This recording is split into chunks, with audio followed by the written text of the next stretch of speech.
இந்த ஆடிக்கு நம்ம சென்னை சில்க்ஸ்ல up to 50% off combo offer, uniform sari collections எல்லாம் சேர்ந்து சேவிங்ஸும் பிளாஸ்ட், கலெக்ஷன்ஸும் பிளாஸ்ட்.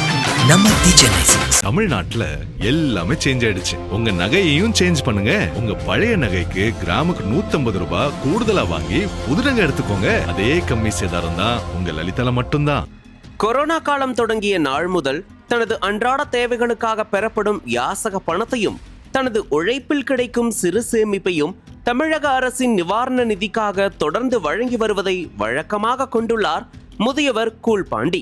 தூத்துக்குடி மாவட்டம் சாத்தான்குளம் அடுத்த ஆலங்கநேறு கிராமத்தை சேர்ந்த இவர் தற்போது சுமார் 75 வயதாக உள்ளார்.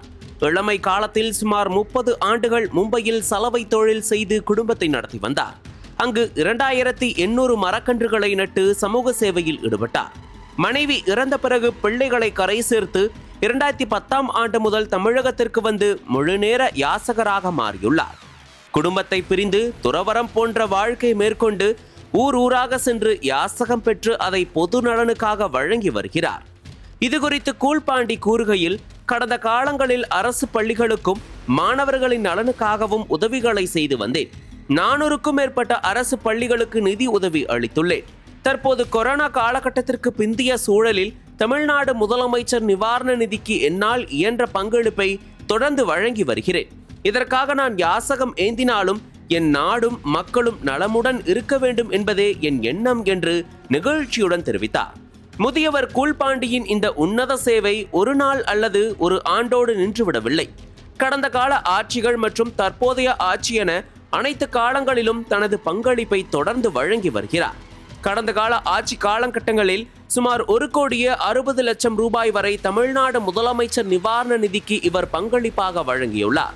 கொரோனா காலத்திலும் இலங்கை தமிழர்களுக்கான நிவாரணத்திலும் பங்களித்தார். தற்போதைய சூழலில் முதலமைச்சர் மு.க. ஸ்டாலின் அவர்களின் தலைமையிலான அரசுக்கு சுமார் 90,000 ரூபாய் வரை வழங்கியுள்ளார். கர்நாடக மாநிலத்தில் இருந்து பயணம் செய்து கரூர் மாவட்ட ஆட்சியர் அலுவலகத்திற்கு வந்த அவர் தொடர்ந்து 10,000 ரூபாய் நிவாரண நிதியை மாவட்ட ஆட்சியரிடம் நேரில் வழங்கியுள்ளார். சமீபத்தில் நாமக்கல் மாவட்ட ஆட்சியர் அலுவலகத்திலும் 10,000 ரூபாய் வழங்கியுள்ளார். அங்கு இதுவரை 3 முறை தலா 10,000 ரூபாய் வழங்கியதாகவும் புதிய அரசுக்கு மொத்தம் சுமார் 75,000 ரூபாய் வழங்கியதாகவும் அவர் தெரிவித்துள்ளார். விழுப்புரம் உள்ளிட்ட பல மாவட்டங்களிலும் பலமுறை வந்து நிதியுதவி அளித்துள்ளார். யாசகம் பெற்று சேர்த்த சிறு தொகையையே தொடர்ந்து சமூக நலனுக்காக ஒதுக்கும் இந்த முதியவரின் தன்னலமற்ற சேவை பலரையும் பாராட்ட வைத்துள்ளது. சுப்பிரமணியசாமி கோயில் இருக்குது. அதுக்கு பிறகு நான் 2010 இங்கே வந்துட்டேன். தமிழ்நாட்டுக்கு நிறைய கோயில்களில் தருமடித்த பணத்தெல்லாம் என்ன செய்யணும்னு பண்ணமுறை நயனார்கிட்ட கேட்டேன். அவருக்கு பள்ளிக்கூடத்துக்கு கொடுங்கன்னாரு.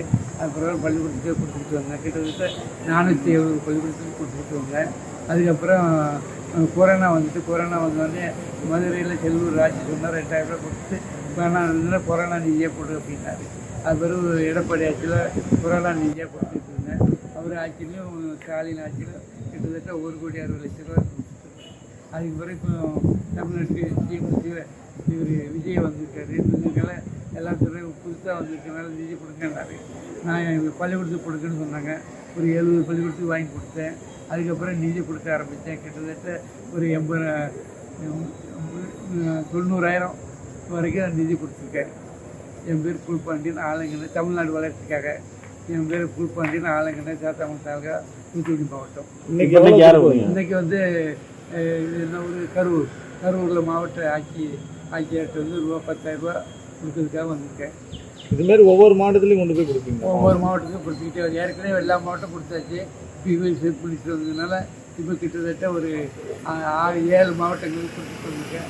இன்னும் தொடர்ந்து எல்லா மாவட்டம் இன்னும் 31 மாவட்டங்கள் பாக்கி இருக்குது. அவ்வளோ கொடுத்து முடிஞ்ச உறவு அதுக்கு பள்ளிக்கூடத்துக்கு கொடுத்தாங்க. இப்போ இந்த பணம் எப்படி உங்களுக்கு? இந்த பணம் வந்து நான் வந்து எல்லா கடைகளிலும் கொடுப்பாங்க, கேட்காமலே கொடுப்பாங்க. அப்புறம் பெரிய பெரிய ஹோல்சேல் மார்க்கெட் வியாபாரிகள்லாம் என்னை பார்த்தோன்னே தர்றாங்க.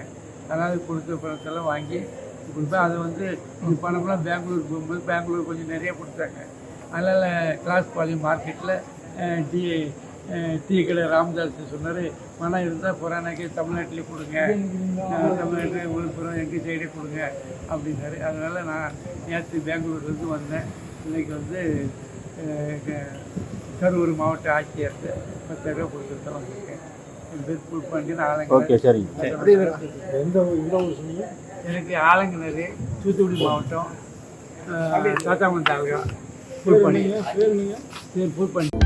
அனல் பறக்கும் செய்திகளை அப்டேட் செய்து கொள்ள நக்கீரன் களத்தை இப்பவே சப்ஸ்கிரைப் பண்ணுங்க.